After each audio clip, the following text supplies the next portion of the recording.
Une première question, vous aviez dit justement que c'était important de lire Jalaluddin Rumi pour comprendre le personnage. Et je pensais à son ouvrage Fihi ma fille. Donc, Evad Vitré a traduit avec le livre du dedans.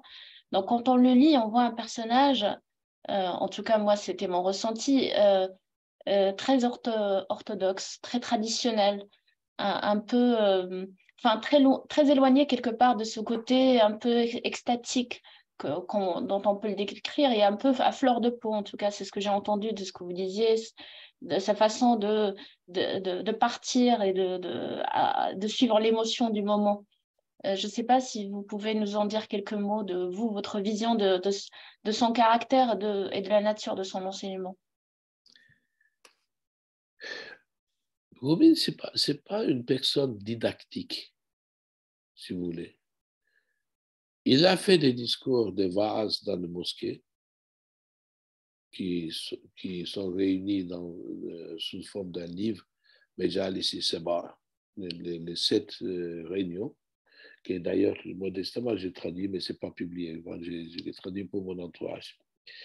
Et Fille ma fille. Donc, dans Fille ma fille, il y a quand même des réflexions qui sont aussi très liées à ce qui a été dit dans le Mesnevi. Et sous une autre forme, pas poétique, mais sous forme d'un texte. Donc, ce n'est pas Nazm, c'est Nesir. Et d'ailleurs, je ne sais pas si vous vous rappelez, le premier chapitre, c'est la relation de savants avec les sultans. Oui. Oui, c'est très important. Et il renverse la chose d'une logique extraordinaire. Il dit, il y a des savants qui vont à la porte du palais parce qu'ils veulent avoir des intérêts personnels.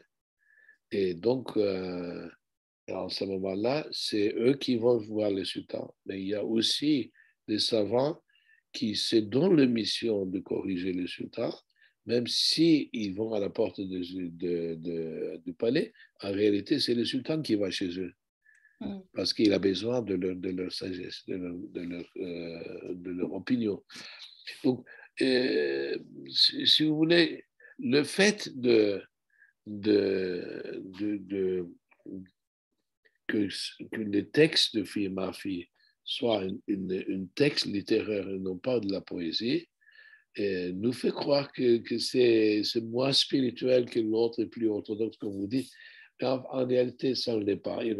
On aurait pu faire un texte à partir de Mesnevi, comme dans le Fille ma fille, de l'aplatir, si vous voulez. Mais c'est aussi profond, aussi riche que le Mesnevi. Oui. C'est moins abstrait, c'est très concret. D'ailleurs, vous voyez, une des critiques que j'avais fait à Eva, Rahimallah, et que je l'ai fait aussi à Nicholson, parce que il faut parler ouvertement.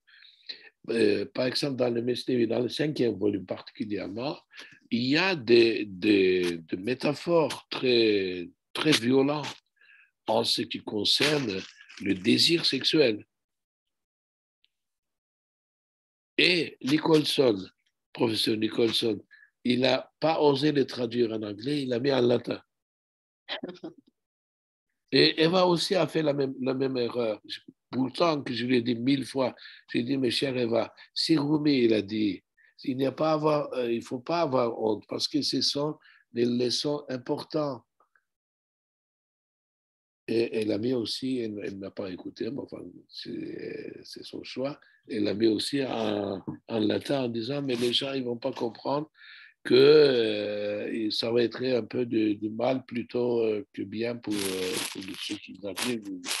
Donc, c'est-à-dire, la spiritualité qu'on pense n'est pas une chose abstraite, c'est concret. C'est aussi concret que notre nature. Et donc, dans notre nature, le point le plus faible, c'est nos désirs sexuels qui nous amènent dans les erreurs les plus graves.